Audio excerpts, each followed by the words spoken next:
Good morning, good life. You're listening to Detail Therapy, episode 74, with my podcast producer, Andrew Lewin. She's an award-winning YouTuber and best-selling author, obsessed with helping you go after the life you want. I like it. Join her as she seeks out the stories and strategies. Give me every little detail. Of extraordinary people who found success. I'm going to get emotional. Oh my God. Welcome to Detail Therapy with Amy Landino.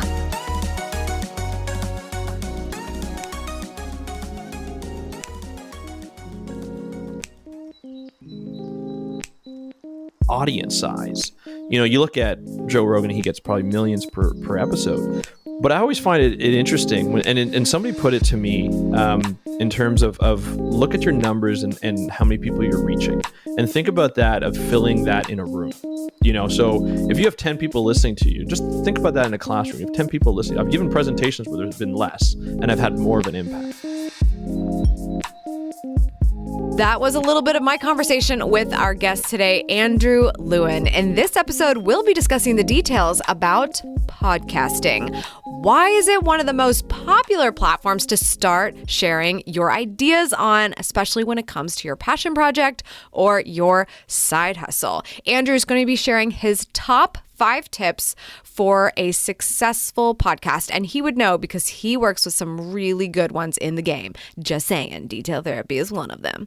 And also the most important way to get more people to listen to your podcast. It's obvious, but it's also a total game changer. Okay, guys, I'm very excited about this one. It went a little bit long because we just have so much fun chatting, but this is a very good one. Before we get into it, for those of you who are new to the show, my name is Amy Landino, and I will be your host. You can think of me as your #1 productive lifestyle and success coach. I am the founder of Gatlu House, a resource dedicated to helping you go after the life you want. And in addition to this podcast, we produce the award-winning YouTube series Amy TV, which I also host. I've authored 2 best-selling books, one of them pretty new. It's called Good Morning, Good Life, and it is now available on Amazon. Links to everything will be on our new home base for Detail Therapy, gatlu.com. That's GATLUW.com. Not wasting a lot of time today. Andrew and I are chatty Cathys, and we're very passionate about content creation, specifically when it comes to podcasting. I might be known as the video girl for the most part, but this podcast and podcasting in general has a very special place in my heart. So I'm very excited that we are going to be chatting about how you can make that happen for yourself if it so interests you. Also, just a note, you may want to make this a drinking game if that's your thing, because we say the word podcast so much. Just letting you know now. Before we do that, I have to give a shout out to yet another amazing podcast review. You are my winner today, Emily Marie. She wrote in her iTunes review, helping me go after the life I want. I discovered Amy TV in 2015 when it was still Savvy Sexy Social. Shout out to Emily for being around for a while, and have been following her on all platforms ever since. In the last 5 years, I have learned so much and have become a different woman. The young lady was in college, while the woman I am today is a new mom who's trying to Gatlu. There's so many more lovely things written in this review. I'll leave it at that. But Emily Marie, oh my gosh, I just appreciate you so much, especially for how long you have been hanging out with me and going after the life you want. We are growing up in this life together, and I appreciate you for that. Shoot an email over to hello@detailspodcast.com, please, so that my team can send you a signed copy of my book. I just cannot wait. I cannot wait to get that to you. Even if you have your own copy, I have to sign one for you myself. If you would potentially like to be the next winner of a copy of my book, make sure you head over to Apple Podcasts and leave your true and honest review, because you could be next. Okay. Let's get into it. I want to introduce you to Andrew Lewin. Andrew is a podcast consultant who helps people speak up on their favorite topics through podcasting. He got his start with the Speak Up for the Ocean Blue podcast to raise awareness for ocean issues and conservation projects that were happening around the world. He discovered a new passion for podcasting, where he created a network of science podcasts and started a business producing and managing podcasts for clients in a variety of niches. He has launched several podcasts in the science, marketing, self-help, fitness, and design spaces, including and not limited to the Detail Therapy Podcast. Let's get into it with my friend and podcast producer, Andrew Lewin. Andrew Lewin, welcome to the show. Thank you. I'm pumped for this. Why do you do what you do? I do it because in my life, I want to provide a platform so that people can speak up for whatever their topic might be. That's my goal in life. You know, the way I started was with marine biology, and with anybody else's topic, I just want them to have that opportunity. I love that you said the word speak up. I feel like that is like a mantra for you. Can you talk about your background being in marine conservation and how we've gotten to this point now where you are actually my podcast producer. That's you right. helped me do the Detail Therapy Podcast ever since we launched in 2018. And so that's an interesting trajectory. Talk about what that was like. Yeah, starting off as a scientist and 20 years of working in science in marine and freshwater environments, I've always had that passion to do something for the environment, to protect the environment in some sort of way. 20 years ago, when I graduated from university, I was like, I don't know what I'm going to do, but I want to leave some sort of legacy behind. I want to be able to say, I did this. At the end of my career, when I retire, I can look back and said, I did this to help conservation in some sort of way. And throughout my career, I never really found that. Now, it had to do a lot with where I was living. I live in Ontario, which is surrounded by the Great Lakes, but not necessarily by oceans, or not at all by oceans.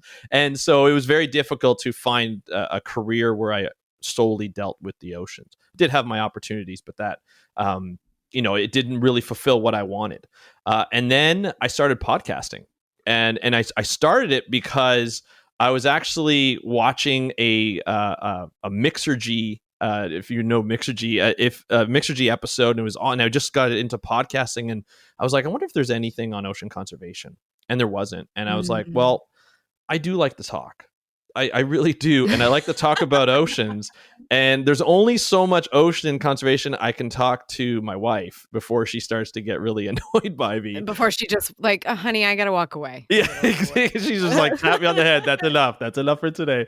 So I was like, well, I should start a podcast. And I looked around, and there were a few podcasts on that. But what they were missing in my point of view was, or in my opinion, was the fact that I got to have all these great conversations with these wonderful scientists and conservationists through my work.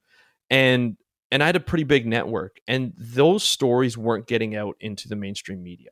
You know, all you saw on websites and media was, a shark bite, or climate change is destroying something else. It was always negative kind of information. But I was talking to people who had successful conservation stories, who had gone through successful conservation projects, and nobody was hearing about that. So I was like, I want to provide a platform for them, and it'll provide me with a platform to speak up. So what I did is I called it Speak Up for Blue, and that was my podcast that I launched in 2015. And since then, we just passed 1 million downloads. We're almost at 1,000 episodes. And once I started podcasting, probably about 6 months into it, I was like, this has changed my life. This is it. And since then, I started launching more podcasts. I have a network of them out now, with eight different shows, and then I started to help people. I started, you and I, we knew each other. I was a coaching client of yours, and you were like, hey, you do podcasting, like, I'm about to launch this. You were about to launch Detail Therapy. It was in the thought process. And I was like, hey, I'll help you out. And then that really launched it. And then everybody else started to come in. I started to get clients. And then now I that's what I do. I launch podcasts and manage it for them. It's just so funny because it's like we've come such a long way in this partnership that I forget about stuff like that, and it's just it's ingrained in me that it's like I feel like that was like a full disclosure. Andrew used to be a client. Like when I was coaching you, you were building this thing, and then you were working in marine conservation, and then it was like, oh yeah, well if you're building this thing, you might as well have me as a client, because in the same way that you would hire me to coach, that's a relationship that we make mutually. And so being able to say like, oh, well, how about I hire you to work with me on the podcast? I just want people to realize like it's amazing what happens when you take a chance and work with people to improve, because oftentimes that's a great way to engage with higher level clientele for yourself, just to see like where you can get your start and how you can learn from. I'm not trying to like brag or anything, but like, how can you learn from Yeah. people who've had experience and Yeah. just kind of level yourself up a little bit quicker. So it was just a no-brainer. And I have to say, like, I'm going to commend you now. You've made this process so easy for me. Oh, thank As you. much as I continue to try to get ahead of deadlines, I fall behind a little bit every once in a while. The podcast is never late, and that is because Andrew shows up for the party. And it is fantastic. I'm waiting. So I'm clearing my thank you. schedule. I'm ready to go. I'm like, I'm there. I was, and then it's just been, but it's been great, and I think that's what you look for when you want to work with somebody. So to that sure. point, it was clear to me that, you know what, you need to come on Detail Therapy now, now that you've been behind the scenes for this long, because I think there's so many people, especially right now, where in this moment in time, people are Yeah. sitting at home and quarantining.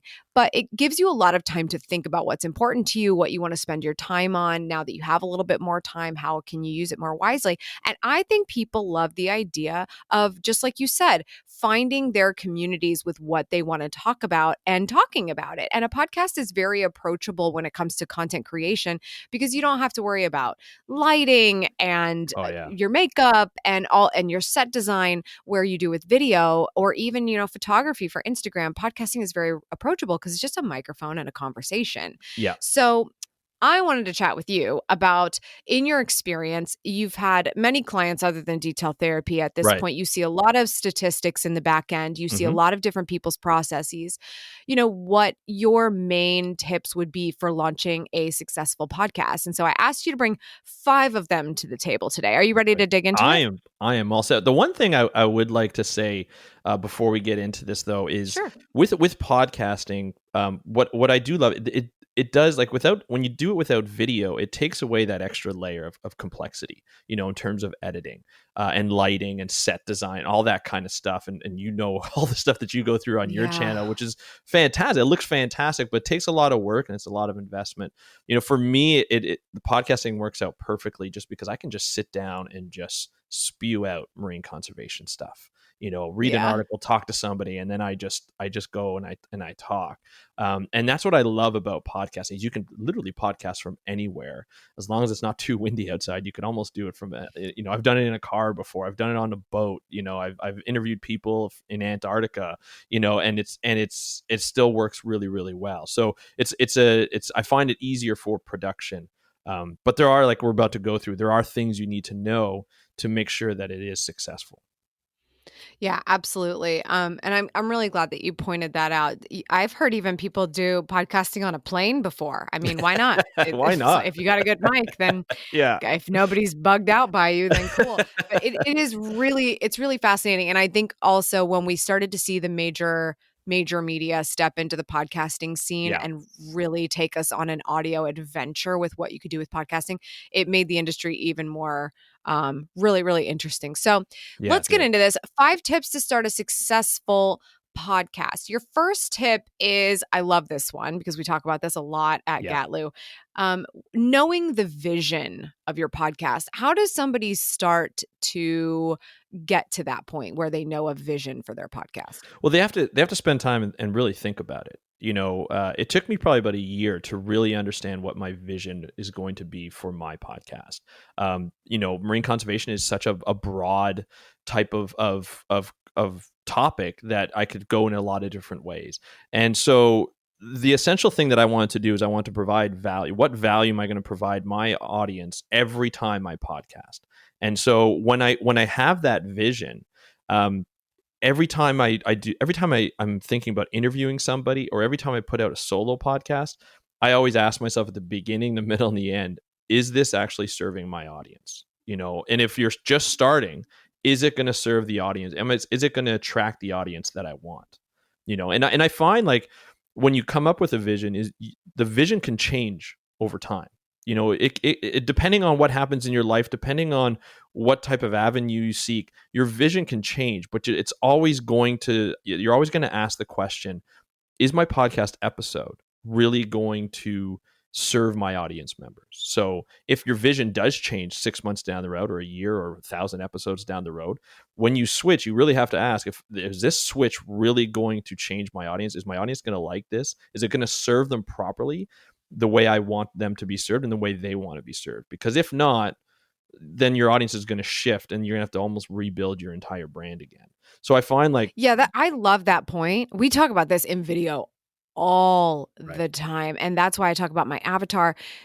The question I think a lot of people ask, like, Andrew, do you know how many podcasts I've had? Like I've probably had more than I can even count because I get so excited. And I'm like, I'm gonna launch a podcast. Like I've never Yep. done it before.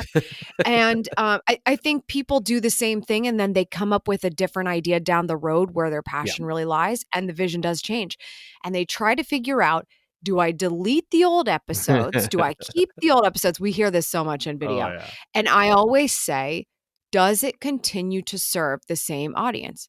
Like, Yeah. are you still making good on a promise for those same people, or has the audience completely changed? Is the person you're speaking to totally different?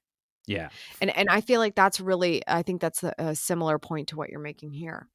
Yeah, and also like your vision can be a feedback loop from your audience too. You know, like there are times where my schedule gets so busy that I can't interview people. So I do a lot of solos. And so that'll be like, you know, I publish 3 times a week and other of my clients will publish a lot and then they'll do if it fits their schedule, they'll do what makes it good for them, even though it's still serving their audience. But then their audience will come back, or my audience will come back and be like, hey, you haven't done an interview in a while. Can you interview this person, or can you interview on this subject? I want to hear something. And then so they kind of give you that feedback, and that kind of always brings me back to should I really be changing? You know, because as a creator, you always want to be creative and you always want to test those boundaries, always want to go out of your comfort zone.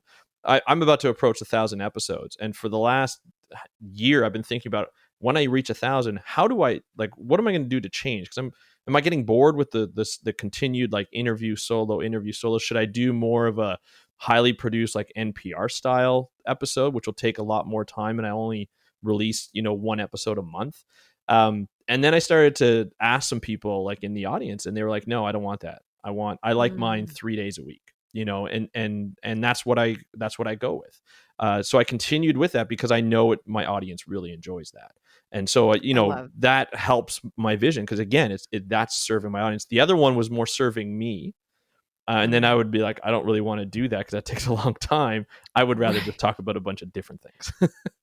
No, I love that point. And I hope people heard that because we oftentimes will totally sit in a vacuum and try to figure this out. And it really is as simple as just asking. And I think sometimes we hold ourselves up and think we don't have an audience to ask, or we don't have that big enough community or a big enough email list or a big enough social anything. Just ask one or two people. If they're the right people, then they can really bring some value. So let's get into the second tip. Yes. I like how you phrased it here. Be in it for the long run. What do you mean by that? I find, when people start with social media, they'll or any kind of publishing platform, but even really with social media, they'll go out hard and they'll be like, okay, I'm going to put out all these posts. I'm going to do 3 times a day for like a number of weeks. And then they get burnt out and they can't do it anymore. Well, same thing happens with podcasting. And I'm sure the same thing happens with video. Everybody gets all gung ho about their first few episodes. They publish them and everything's going well. And they spent a lot of time and a lot of work on it. And they're probably really good podcasts or really good episodes. And then they look at their stats and they see that they haven't really gotten any traction yet. And so after 7 weeks or even a month, they just stop because they're like, well, I haven't really seen the return on my investment. I'm done. And that happens with a lot of podcasts. Most podcasts will stop their episodes after 7 episodes. They'll just stop publishing because they just get tired of it. They say, I'm not seeing that big value, that those big numbers, like, everybody expects to be a Joe Rogan, and you just can't be. Joe Rogan's been doing this for a long time and spent a lot of time building up his persona. Plus he's a celebrity. You're just not going to get those Joe Rogan numbers. And I find like when I first started, I looked at stats. I'm a stats guy. I'm a data guy. I'm a scientist. And you can see how the stats just start off really, really small and then go up, and it will increase. But you have to really say, I'm going to give this a year. I'm going to give this 2 years. I'm going to give this 3 years to really see the opportunities and the benefits of your audience after that. And if you don't do it for the long run, then I tell people there's really no point in starting. Yeah, I like that you bring up Joe Rogan because it's like everyone forgot that Joe Rogan was a thing before Joe Rogan had a podcast. Joe Rogan's been working very hard as an Yeah. individual, as a businessman for a Yes. very long time. And he's made a lot of connections. So, similar, Andrew, to your sort of vibrancy of your marine conservation podcast, because of all the people that you've gotten to know in the industry and all the ins and outs and the information that you know, that makes it a really fabulous marine conservation podcast. Right. And Joe Rogan happens to know a lot of celebrities, a lot of influencers, a Mm-hmm. lot of decision makers, a lot of people, a lot of smart, brilliant, genius, medically interesting people. Yeah. And it's like, okay, well, that's going to add up to a lot of really amazing things on a podcast because those are Mm-hmm. conversations you'd want to be on a fly on the wall for. So I think that's really important. Just remembering not to measure yourself against people who happen to be doing the same thing as you but have a completely different past in terms of what they bring to the table. And man, I can speak to consistency as somebody who's made thousands of YouTube videos, which For- I it's hard. I mean, like Yeah. even 1,000 podcasts, Andrew, that's Yeah. hugely commendable. My gosh, like that's a Yeah. lot of content. Yeah, it's a number. I'm at 988 right now as we record this podcast, and I'm pretty excited to get to 1,000. But it's one of those things too. Is like when people talk about audience size, you look at Joe Rogan, he gets probably millions per episode. But I always find it interesting and somebody put it to me in terms of look at your numbers and how many people you're reaching, and think about that of filling that in a room. So if you have 10 people listening to you, just think about that in a classroom. You have 10 people listening. I've given presentations where there's been less and I've had more of an impact. And it goes back to your vision. For me, my podcast was I want to change people's behaviors around living for a better ocean. So that means, going away from single-use plastics and all that kind of stuff that you can do here at home. And so I don't care if I speak to 1 million people, but if I get one person to contact me and be like, I'm recycling because of you, or I'm refusing, single use plastic because of your podcast, that makes me successful just in terms of the reach, right? So if you're looking for clients, if you're looking for somebody to reach out and to change their lives. I mean, that's what everybody's business is really trying to do, is trying to augment or change people's lives. If one person comes out of that and you get a client off of that, then that's a good thing. That's like something that's really important. Now think about if there's 100 people listening to your episode and you fill that classroom, that's an overcrowded classroom right there of 100 people. You're looking at lecture hall now and 400 and 500 and even 1,000. And you're just like, I'm reaching a lot of people on a daily basis. And that is really important to me. And I find that that's what people should look at, is how many people are you changing, because of that podcast. Right. And that's how I look at it in terms of what I want to change, my I vision love and that. my success.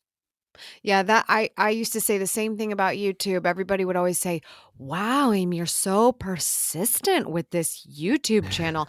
And it was just like, this was a long time ago. Like when it was like I would Yep. get a couple, like 10, 100, 200 views on a video. I was like, "Well, you just keep plugging away." And I'm like, "Yeah, I keep plugging away because when I make these videos, I get clients." And Yep. that was the goal. It wasn't I'm going to become this massively successful YouTuber and make lots of money on AdSense, because I Right. knew that was a pipe dream. And if that ended up being, icing on the cake someday, cool. But Yeah. if I can make this and target my audience so well that 1 out of every 100 viewers is going to send me an email and inquire about working together, Mm-hmm. I can convert on that. Ideally, it's more than that, right? And that's why you want more impact. But as long Absolutely. as you are converting what you need out of that marketing time and content creation resource that you have to allocate, then you're a success. You just Yeah. need to decide what success looks like, so that consistency and that long run that you're in it for will actually pay off in a way that you can measure. So just Absolutely. such a good tip there. Yeah. Number 3, you talk about the content fit for the audience. We've gotten really clear on, knowing who it is Mm-hmm. and knowing what it means to show up for them consistently. How are we going to make sure that what we're talking about is going to resonate? Well, I find it really comes with what is important to you. when I first started podcasting, the content I was covering, I was like, I didn't know if people were going to love this, because I wasn't getting a lot of engagement at the beginning just because I didn't have a lot of people listening to the show. And it wasn't until I went to a conference where people were like, I love your content. I love this. And the reason why the content resonated so much is because when I talk to people, and where I got the idea of talking to, like, I wanted to share those conversations at conferences, those conversations over a beer or over a coffee or whatever that might be, those were important to me. And we would always talk about, like, I wish there's a way that the public could actually get to this. So it wasn't just my idea, but it was a sort of an idea that everybody was talking about, but not everybody did, right? Because it was a lot of work to put a podcast together, to put video together, however they want to disseminate that. I was just the one who decided to do it. And so knowing that a lot of these conservationists want to get the word out, but they didn't have the platform to do it, I was like, okay, I'm going to get this content out. Because for every time I talk to people at a party or at some kind of social gathering, when they find out I'm a marine biologist, first they talk about George Costanza being a marine biologist in Seinfeld, and I have to get over that every time. But they also always say, I always want to be a marine biologist, so talk to me about what's happening with the ocean. And then I talk to them about it. And people are like, oh, I wish I could get more of this information. So just through personal experience, knowing that people wanted it, I started to talk about the projects that got me excited, and I know it would get other people excited. And then it started to really resonate when I started to get feedback from people. And I started to ask people, I said, what would you like to hear? What kind of information would you like to hear? And then it just kept coming back and coming back. Some people like, I want to know about coral diseases, and I want to know about this, and so I found the people, and I would go out and I would talk to them. It's amazing what you would do, what you can get, how many people you can get to listen to an episode. When Blackfish came out, and I knew the person who looked at all the science behind it, and if people don't know, Blackfish was the story about Tilikum, the SeaWorld orca that was, that killed a trainer, and then all the psychological effects that went around that, and how bad captivity was for orcas. And so there was a lot of controversy going back and forth on the internet about that episode, or about that documentary. And so I talked about the science of it. And to this day, it's still one of my most popular episodes. But I'm sure. Oh, yeah, because people wanted to know, and people wanted to know the science behind it. And I had like one of the best orca biologists, like that was my friend. And I was like, let's talk. And she's like, okay, this is my wonderful. gosh, that is amazing. That is the incredible resourcefulness. And also, I think where what you're really talking about right now is being aware of how what you do and your specialty aligns with current events, but in a way that's still evergreen. Like this information in general might be spiking at the moment because it's super Googleable, but also in general, that information is very interesting. So just being able to create a little conversation between a couple of experts on what the science of it is, and being able to have that piece is now, look at you, like, look at that. That's converting for you over such a long period of time. Getting attention because it's answering questions people are interested in right now. So I think it's both, based on what I'm hearing from you, having a conversation with your audience to see what interests them. But also, as Henry Ford said, if I asked people what they wanted, they would have told me they wanted faster horses. You have to be aware of what people are paying attention to and how they're thinking, so that you can create the product that they would be interested in, which is how I think that podcast has done really well for you. Oh yeah, for sure. And I mean, the other thing too is you kind of mentioned is bringing your own touch to the subject matter. I'm not the first person to ever talk about oceans. There's been tons of documentaries, like online, or like, TV documentaries and stuff.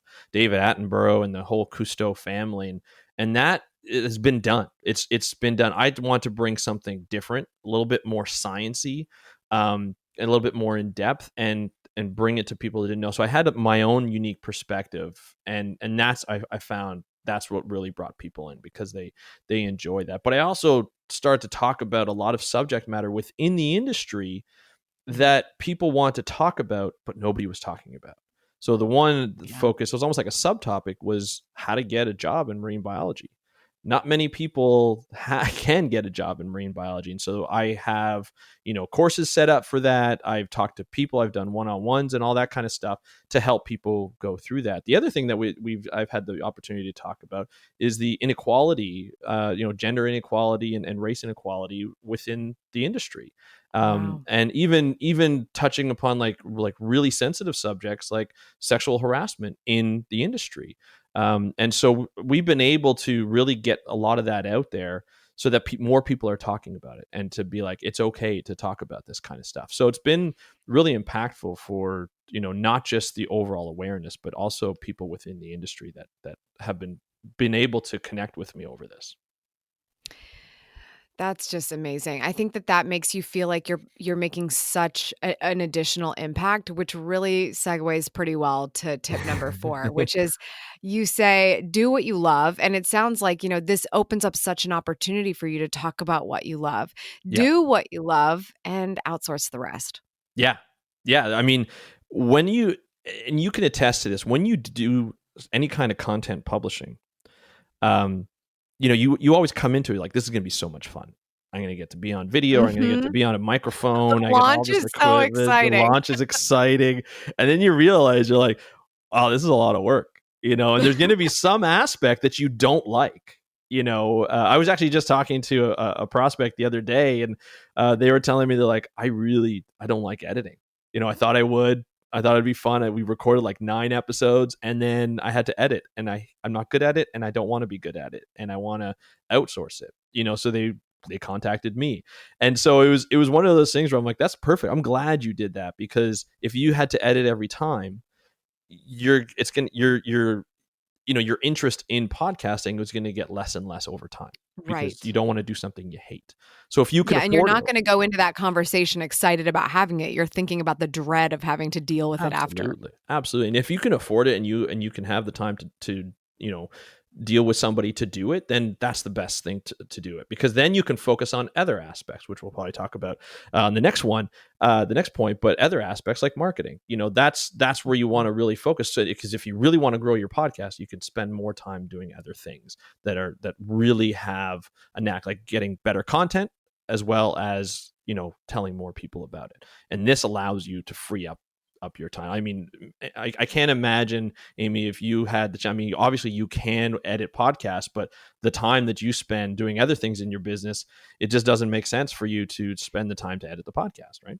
And this is I'm glad you said that. I mean, here's the reality of it. People do need to bootstrap. And depending on where you are in your business, you may need to bootstrap more than other people. And you just go through this growing phase of like, okay, well, we don't actually have to do that in-house anymore. And we are not the best at it. When you start to realize, okay, a podcast editing company is going to cost me X number of dollars per project. When you break that out into how many hours it would take you to do it instead, and you think about what you want your hourly rate to be or what it actually is, and that number does not match up in a not good way, for sure. You're really not doing yourself a service. And this is a great way to never make more money in the business that you're in, because you're constantly devaluing yourself by simply taking on the work that you suck at. So it's like, so true. That's how I think of it. Now, in every business, you have to make the right call for yourself. You have to find the budgets and make sense of them. If you're spending money on something, there's got to be money coming in to sustain that. But if you never start thinking that way, you're not going to get out of that hamster wheel, is what I like to call it. And that's a dangerous place. It is. And so, I mean, this is one of the reasons why that's a check I love to write. Andrew, here you go. Thank you so much. I mean, because it just is reality that I'm building the life I want. The life I want is not filled with podcast editing. I am actually a fan of video editing, but we've even gotten to the point where I'm not the best at it anymore. And I need to have a video editor. So you just grow, and I think you fall back in love with the creative space when you get rid of the stuff that's clouding it. So I think that's just an excellent point here. You can launch a successful podcast and do it all. You're just not going to be doing it for very long. That's true. Just the reality of it. Yeah. All right. Your final point here, I think, is by far one of the most important. And it's to tell people about your podcast. If you build it, they don't just show up. They don't just show up. Field of Dreams is lying if they're referring to podcasts. It's so true. It's that's the one thing I discovered when I first publish. I pressed publish, and nobody came. And I was like, I'm gonna have to start telling people about this. And sometimes it gets to a point where at the beginning, when I first started, scientists are not really they're not really encouraged to talk about science outside of the science world. Even to other scientists, we're taught to criticize. And so we're used to getting criticism, but when you start to speak out or speak up, for if you will, you start to get a lot of criticism back, being like, "Oh, you shouldn't be talking." People can take it out of context and take different sound bites from you and really make it into a big problem. And climate change was our big problem. That just never ended up being a good thing for us because of all the controversies and all the money that was involved in downplaying it.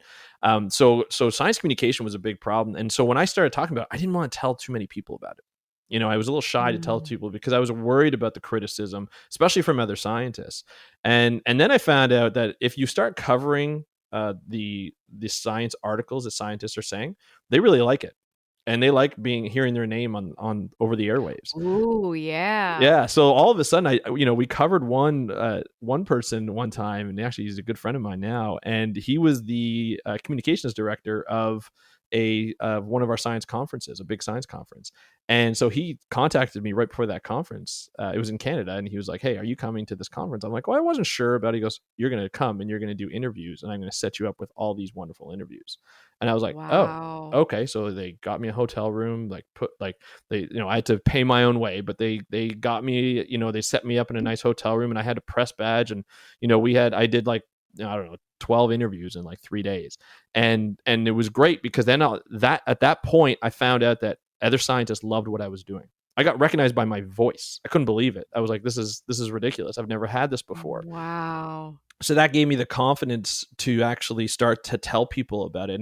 And the one thing that, a lot of people say, if they say once you build something, online, all you have to do is just take a link and just put it on social media and people will start clicking on it. Well, no, that's not how it works. It's just, that's how you get ignored if you just keep pushing out links and links and links. And so the best way for podcasts to grow is actually through referrals from friends. Because if you get somebody who starts listening to a podcast, if they haven't done before, they start listening to it and they start to really get into it. And then all of a sudden they're looking for something else to listen to. And for people, seasoned podcast listeners will be like, what are you listening to? I want to know, what's good? What I want something new. And they always want to look for something new. So they really go by their friends, you should listen to this podcast. You should listen to Detail Therapy. You should listen to Speak Up for Blue if you want to hear about oceans, if you want to, all that kind of stuff. And so what I do now, my best way of telling people is when I talk to people about what do I do, I'm like, I have a podcast and I do podcast editing. And you're like, oh, anything I've listened to? I'm like, well, Speak Up for Blue is my main podcast. And like, oh, how do I download that? I'm like, oh, you're not a podcast listener? I'm like, no. I'm like, give me your phone. And they're like, what? I'm like, give me your phone. I'll download it for you and I'll subscribe you to it. And then you can listen to it. Because I realize if people don't listen to podcasts, they're not going to listen to it, even if you tell them to. They might give you the polite, oh, I'll look it up. They're not going to look it up. Right. And so I'm like, I'm going to just hook you on. The first one's free, and then the rest one you have to look up, and they do. They become addicted. They come back after, like, I love your podcast. It was so good. I did it to a person in the bank the other day where I walked in, I was depositing a check, and like, what kind of business do you do? And I'm like, I podcast. And they're like, oh, I don't listen to podcasts. I'm like, do you want to listen to one? And they're like, yeah. I'm like, give me your phone. And I downloaded it and everything. And they're like, this is awesome. I love that. I do YouTube hijacking in this sense. Right. I need to start doing it for Detail Therapy too. Oh, you have a YouTube channel? Oh, wow. That's so cool. How do I find it? Because a lot of people who are watching YouTube, like let's call them average user, not an average YouTube user, just an average internet user. They're just going to do a quick search for something to find the answer to their question. Yeah. Actually, relating to a YouTube channel can be more difficult. So I'll just be like, let me show you, and type my name in search, and then I just hit that subscribe button for them. Like, there you go. Yeah. Now my videos are just going to show up for you. Well, I'll ring that bell so you get a little announcement every time it comes out. You want me to pop in more often? Here you go. It's just such a good point. So I really actually feel this is true with podcasts even more than YouTube or any other space. People are constantly asking, what are you listening to? What Mm-hmm. should I be listening to? What's going to engage my attention? And we were talking offline about the current crisis with COVID and Mm-hmm. how we like I don't know, we're not speaking for everyone, Right. but it's really interesting how podcasting numbers haven't suffered terribly. Right. And we often say people listen on their commute. Well, people do like to listen to things, even if they're working from home or Yep. doing the laundry. And so they're always looking for something and they're asking their friends, what are you listening to? What is Mm-hmm. exciting to you? And so I think that that's a huge testament to the fact that marketing your podcast can be very simple. You Yeah. just have to activate that word of mouth. Yeah. Dropping links don't make a difference anymore. No. Actually giving people a reason makes the Well, and I difference. think what it is too, it's having a conversation around your podcast as well. And so online, like I don't want to tell people that, through social media you can't get people to listen to your podcast, because a lot of times when I go on social media, I'll have, conversations like through direct messages, right? Or even stories when I put up an Instagram story, and I'm not very I'm not as consistent as I should be, but I won't just put up an audiogram and just say, here's the audiogram. I'll put up the audiogram and then talk about it either before or after I put up that audiogram, where people can listen to a sample of the show. And then I'll start talking, I'll go beyond that show and really talk about what went behind creating that episode. And then I find I get a lot more people who will DM me about that. Not necessarily they're going to download the episode, but they're going to talk to me about it. And then I can build that relationship. So over time, they start to listen to more and more of my shows. And then they start to then you start to put that listener. So you have to, it's the investment of time and talking one-on-one online as well as offline that I find is the biggest way to grow. You may not grow as quickly as you would initially thought, but that's the way I find I get meaningful people that listeners that are loyal, that want to keep coming back because you've had these discussions with them.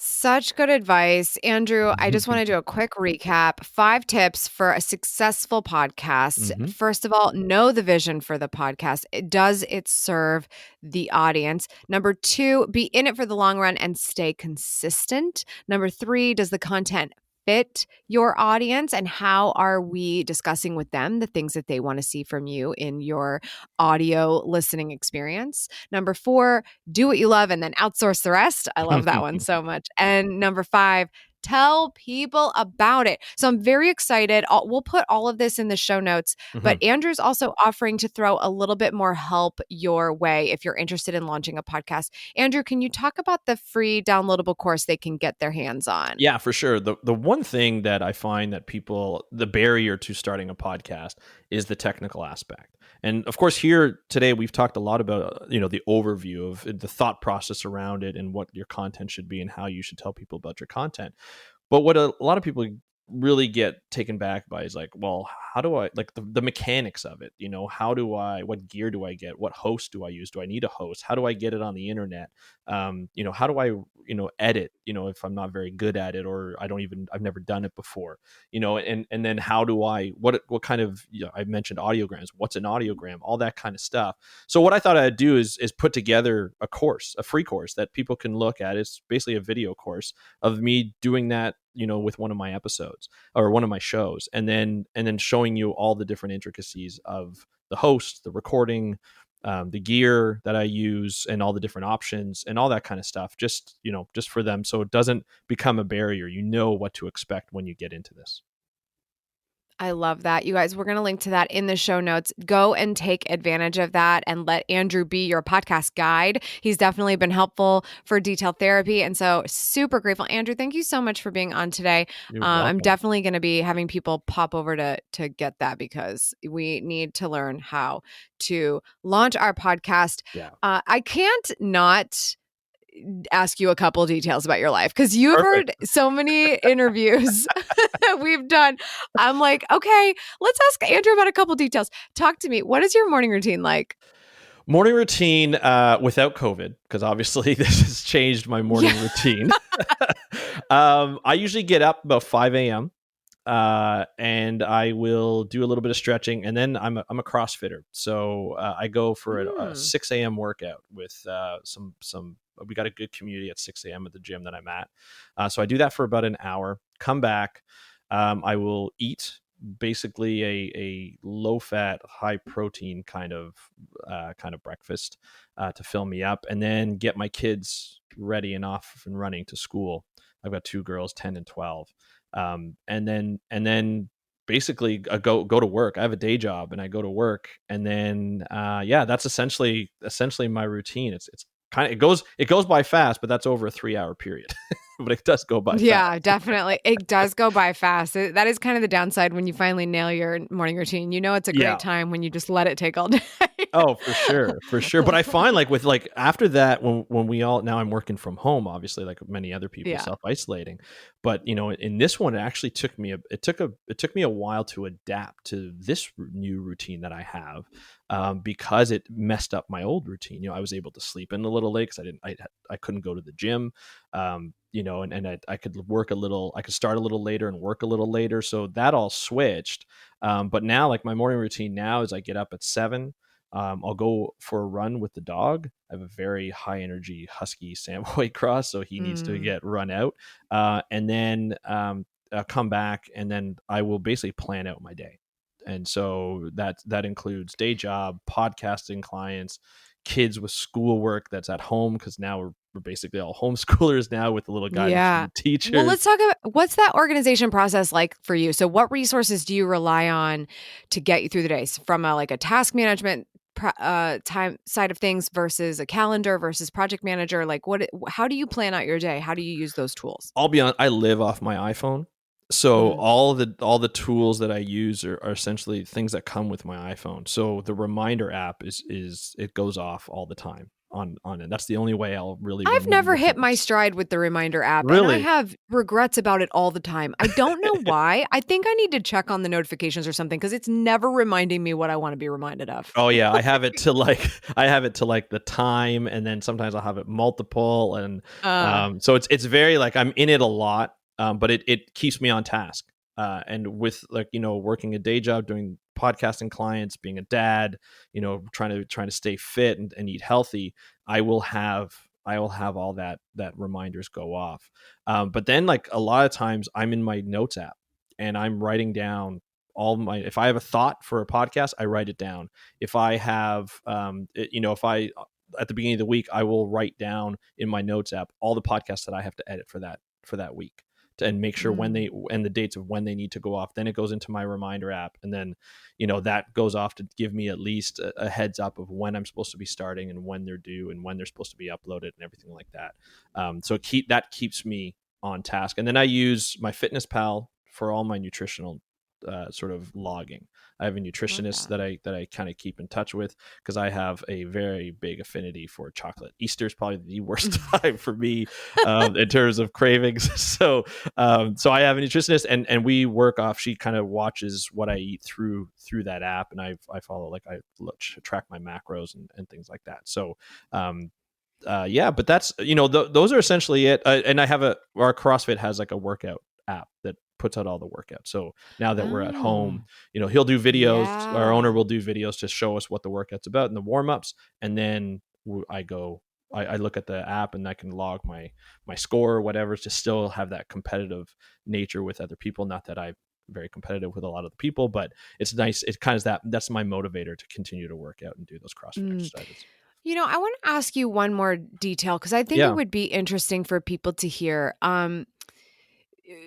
What do you feel like has been your biggest learned lesson or tip, or just take this anywhere you want to go, in terms of balancing your main hustle with your side hustle? I know that when we first started together, I think you were working full time somewhere, and then you ended up kind of going out on your own for a little while. Yeah. And things just, it changes just based on what's going on in your life and what you're focused on.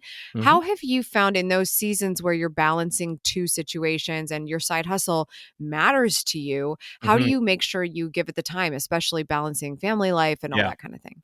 To be honest, the family life is more about open communication with my wife. That's been the big thing, and it's something that I've learned over time.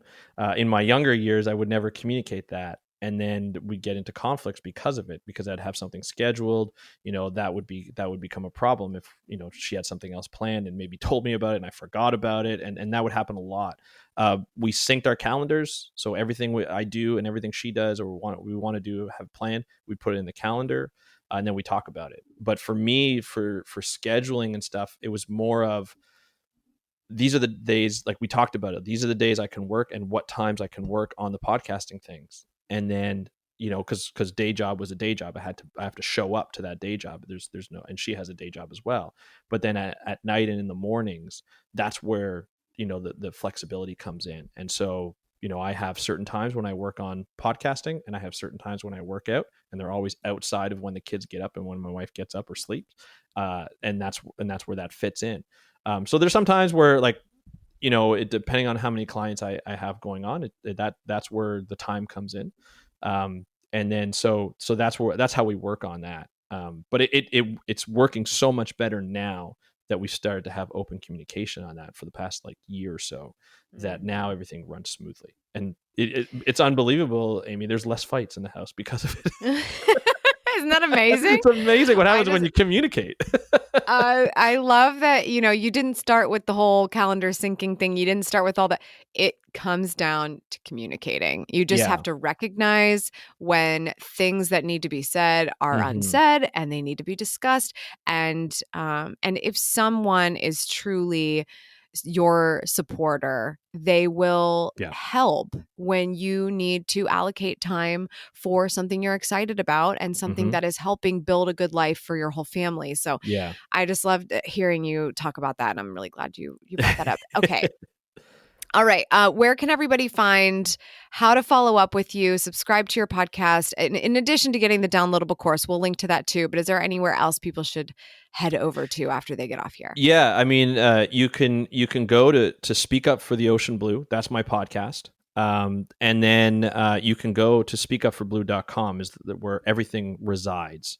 And that's where all of the housing. So, the podcast client stuff is there, and as well as all of my ocean stuff. What I've created is essentially a social enterprise. So the podcast clients and the revenue I make from that goes to support the podcast network for the ocean.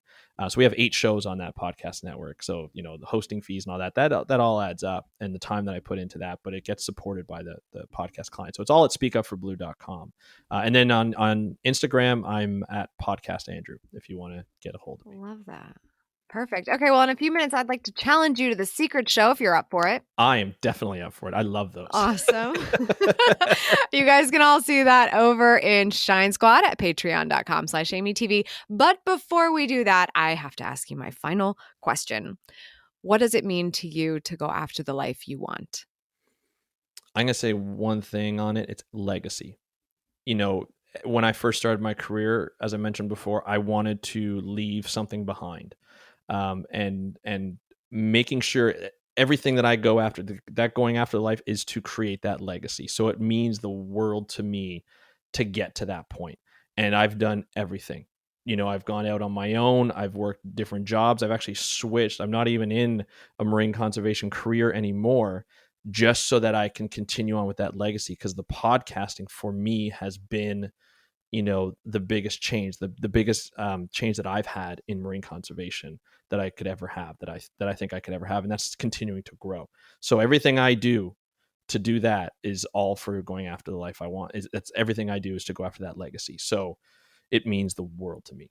Like I'm empty without it. Andrew, thanks for being on. You bet. Thanks. I know there's so much for you to dissect. There's so much for you to take in. Let's catch the deets on this. First of all, know your audience and the vision for your podcast when you are ready to create a show. If you know who you're talking to, the subject matter can go through different valleys and hills, and that's okay. If you are always doing it for the end game of that person, of that community, of that type of individual that you like to talk to about this type of thing. I've had lots of different shows that talk about lots of different things. I've even changed the names of existing shows while they were still in the podcast store. If you're still benefiting that target audience, then you can still make a difference and you can continue to pivot as you see fit. Dive in. The barrier to entry for podcasting is just a really good microphone and some recording software, which sounds like it would be really expensive and hard, and is actually very possible these days. So just do a little Amazon checking, look at the resources that Andrew has available for you so you can learn more about this and get into the podcast world. No hair, no makeup, no lights. It's a win. Huge win. And finally, tell people about it. We think we can build something and people will just show up and download. Guess what? Doesn't work that way. You got to let people know. And it sounds obvious, but simply being willing to say, I'm doing this thing and you should check it out is a great way to learn how to be in sales. We don't want to ever say we're in sales, but when we start our side hustle, when we start our business, when we start our project, when we work somewhere as an employee, we're doing something that affects sales. So the better that you get at talking about the value that you present for the world, the better you get at that. Question of the day. If you want to start a podcast, what would it be about? And if you already have a podcast, what's it about? Go over to our latest post on Detail Therapy on Instagram. You can find us at Details Podcast and share that in a comment. Make sure you check the show notes for more details from Andrew, specifically that free podcasting course. I know you'll love to be a fly on the wall for that, to be able to get an idea of what you're getting into if you're going to start a podcast. So definitely check that out. The Secret Podcast, of course, is in Shine Squad, and you definitely want to hear this one. We had a lot more fun. The fun just continued over there. So head over to patreon.com/AmyTV. That's all for today. Thank you so much for tuning in. I appreciate it. As always, remember, subscribe for good vibes, kiss the ones you love, and go after the life you want. I'll see you back here for another interview on Thursday. Cheers.